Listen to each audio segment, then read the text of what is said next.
Cambridge Nationals in Creative iMedia has an examined unit, and that is R081 pre-production skills, and that focuses on the planning element of a project, so everything that happens before you create it.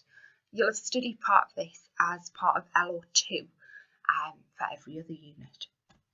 The long answer question appears in the paper at the back, and there's one long answer question on each paper.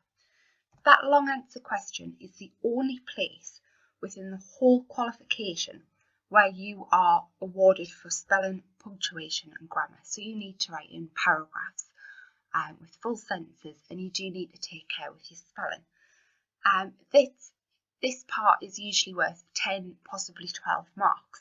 So that is more than one grade boundary. 36 is what you need for a level 2 pass, which is the equivalent of a C. 42 is what you need for a level 2 mirror or a B. So you can see that it goes up in increments of 6. So if it is out of 12 and you get 12 out of 12, you've gone up by 2 grades. Context here is vital. You need to make it clear that you know who this document is for and why it exists.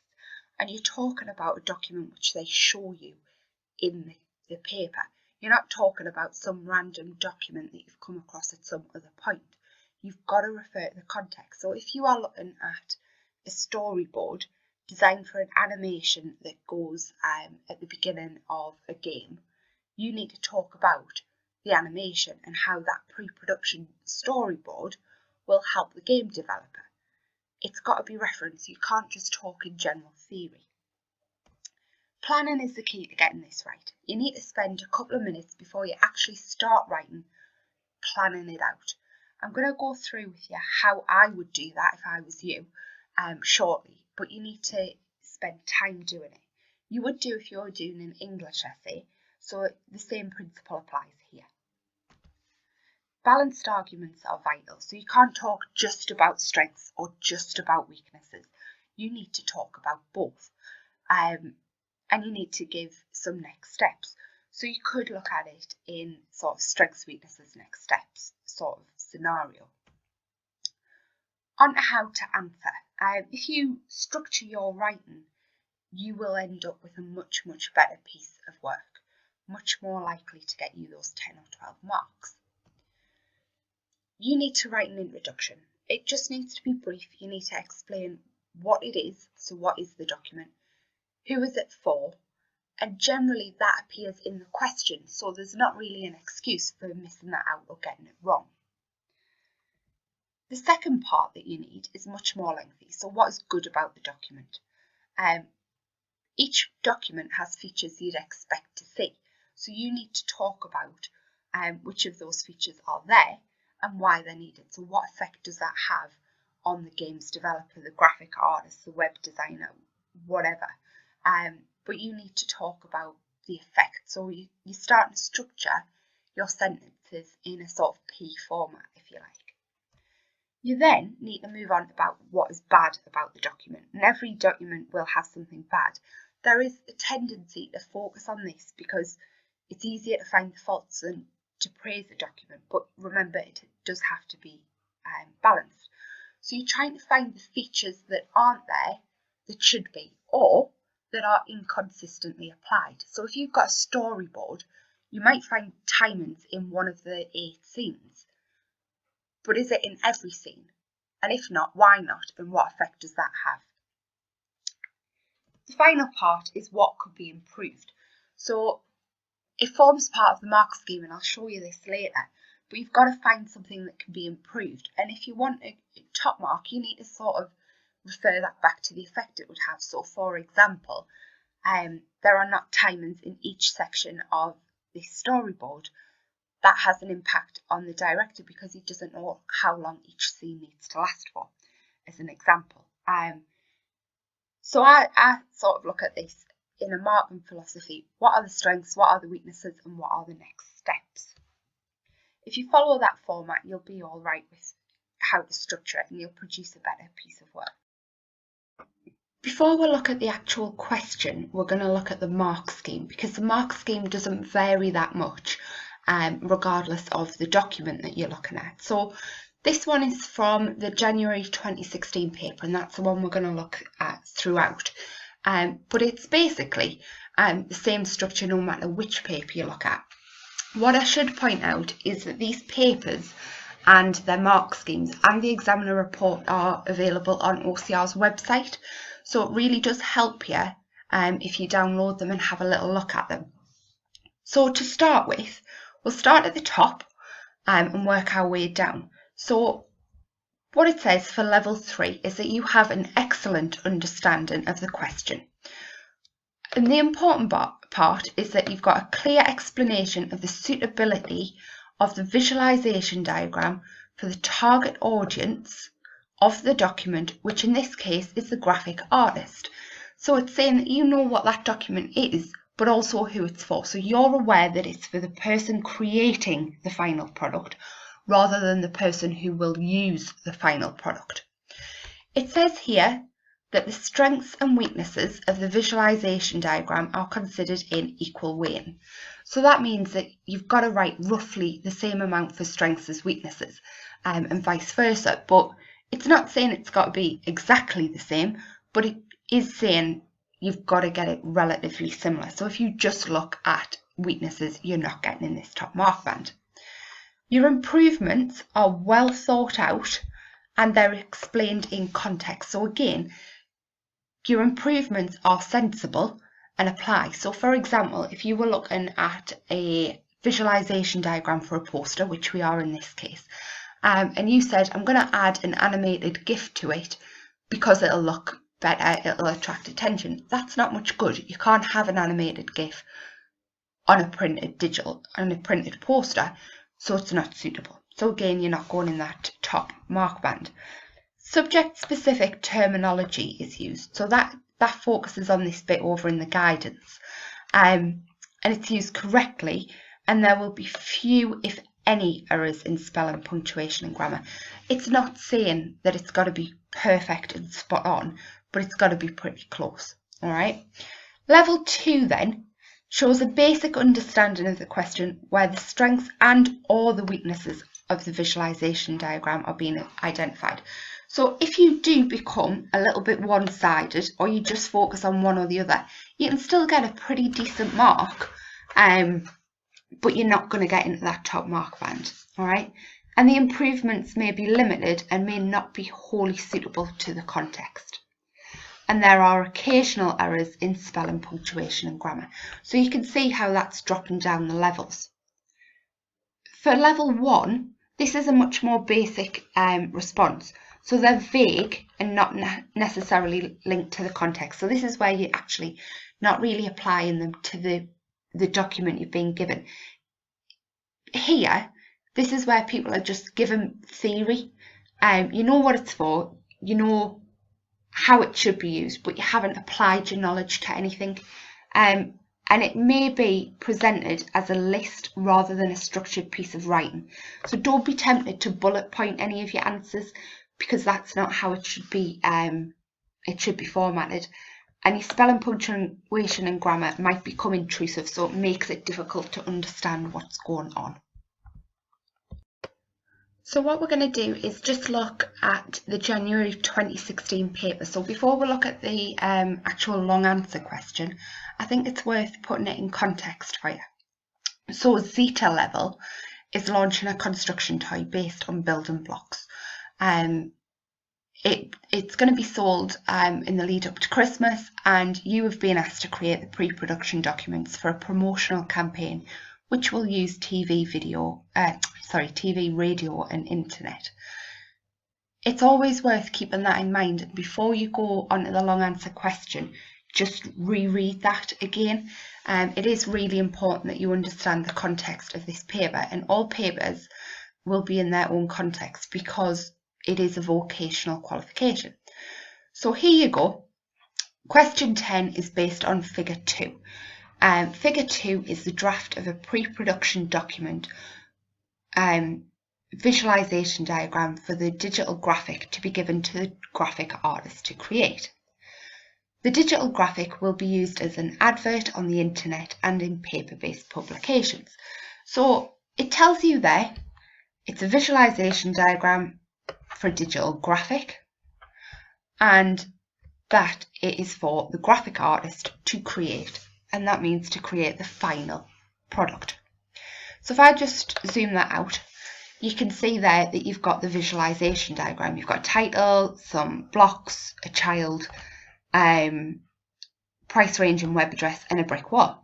That's figure 2, okay? So it's asking you to look at figure 2. So if I go back and scroll down to the actual question, it says discuss the suitability of the pre-production visualization diagram in figure 2. You should include any areas for improvement. And then it goes on to say the quality of your written communication, so SPAG, will be addressed in your answer to this question. But you can see in the question there, it says figure 2. So you are reviewing figure 2. You're not talking about, in this case, some mythical visualization diagram. You're talking about the one you've given. So it tells you that it's got to be in context. The question shows you itself that it's in context. So zooming back out, I would spend a few minutes planning, and you've got space here to plan. Keep your planning to this page, okay? If you start planning on the next page, it starts to become part of the answer, and that could reduce your marks. You get in the paper generally a full page of lines and then some more. This one's got quite a bit on, but if you run out of space, you need to put your hand up in your exam and you need to ask for more paper. That's absolutely fine. Your examiner would mark the extra pages. We're going to go on to look at the planning properly, but just be aware that this space is for the actual question and this space is for your planning. So we've identified what the document is and who that document is for, and we're going to go on to do some planning now. So what I would do is just spend a couple of minutes having a little look at it. So you can see there it's quite sparse, it's got some annotations, it tells you some of the information. So what I've done here is just jotted down some strengths and some weaknesses. So I think it's got images, bricks, the child, it's got a title, it says that it's got the price and the web address and some annotations, which you can see because it tells you that, you know, that's a brick wall and then that's bricks. The weaknesses are, though, it's got lots of white space, it isn't coloured, and bits of it are squashed together. So for example, you know, all of that imagery there is at the top and you've got sort of the title pushed over here, and you know, it's not particularly great. And there will be strengths and there will be weaknesses. So I would just spend a couple of minutes jotting down what are the strengths and what are the weaknesses, because that's basically the basis of your essay. If you then go on to start writing, and I've wrote not a full sample answer, but you know, an example of the sort of things. So what I've done is straight away stated that I know that it's a visualization diagram, and I know that it's to help the graphic artist produce the final poster. So I've identified, I can understand what that actual document is, and then who it's for and the purpose of it. So I've established that I know that. You're getting it into the examiner's head that you know what you're talking about. So one good thing is that the title is being placed at the top of the page. The graphic artist clearly knows where the title must be and roughly how big. However, he does not know what the title should say, and there could be confusion between the client and the graphic designer. Another good thing is that the annotations of brick and brick wall, making it clear to the graphic artist what the elements are. So you can see here that what I've done is I've repeatedly mentioned the target audience of this product. All right. I've also referenced the client. The client's important because it's them that's paying for this to be done, and it's up to them what goes on it. So I've made a point there that the title's at the top. I've then said why that's good, so he knows where it must go and roughly how big. I have mentioned a bit of a negative there as well, but that's fine. Another good thing is that the annotations of the brick and the brick wall Again, referencing the graphic artist and why it's good. So I've said that it makes it clear what the elements are so that they know what to create. I've then gone on to write some weaknesses. So one weakness to this is that the amount of white space that's on it. The graphic artist won't know what to fill this space with. Another fault is the lack of annotations, such as font style and size of text, which the graphic artist needs to produce a successful poster. So again, with this, you can clearly see that I've mentioned the graphic artist and why that fault is a problem. And then again, here, that the graphic artist is mentioned, always linking back to the target audience and then also the context. So I'm talking about the final poster, all right? I know that, you know, in the strengths I said there was some annotations, but I'm here critiquing what annotations are missing. And that applies to things like a storyboard. You can't say that none of the scenes have timings if some of them do, but you can say that some of them are inconsistent, for example. We've moved on then to an improvement, which is sort of your conclusion. So you've done your strengths, your weaknesses, now you're talking about your next step. So I've just said an improvement is to add colour or annotate colours so that it is clear to the graphic artist what they have to do to produce a good poster. So again, graphic artist there mentioned and poster mentioned. So context. This isn't a full sample answer, it is brief. And in an exam you'd need to add a little bit more, but you get the idea that each point you're making has an explanation that backs that up and shows that you understand who it's for and the context. So it's not vague, it's not just a learned answer. So lastly, we're just going to look at the examiner report for January 2015. I think it's clear that if you give a balanced argument, you keep it in context and you refer to the target audience, you're going to push yourself towards the higher marks. So the examiner said that the vast majority of answers were based upon providing a critique of the strengths and weaknesses of specific items. So talking, for example, about whether the picture of the child was appropriate, rather than talking about the need for pictures on the visualization diagram. And that comes from putting it in context. You are looking at the visualization diagram as a whole to help the graphic artist in this case do the job. If you're talking about storyboard, you're talking about that whole storyboard and how that helps the director produce that advert, film, whatever it might be. It also says that a large number of candidates didn't read the question correctly, referring to the visualization diagram as being the advert itself and how that would promote the sale of the toy. The visualization diagram, in this case, isn't the advert, just like the storyboard isn't the film. This is planning, okay? It comes beforehand. These documents help you create that final product, okay? To get into that higher mark band, you have to talk about that full visualization diagram or that storyboard or the mood board or the mind map and how that helps. What this is also saying is that if you keep it too general and speak about a visualization diagram, a mood board, rather than the one you're provided with, you are not going to be able to achieve those high marks because you are talking about theory. It's a learned answer.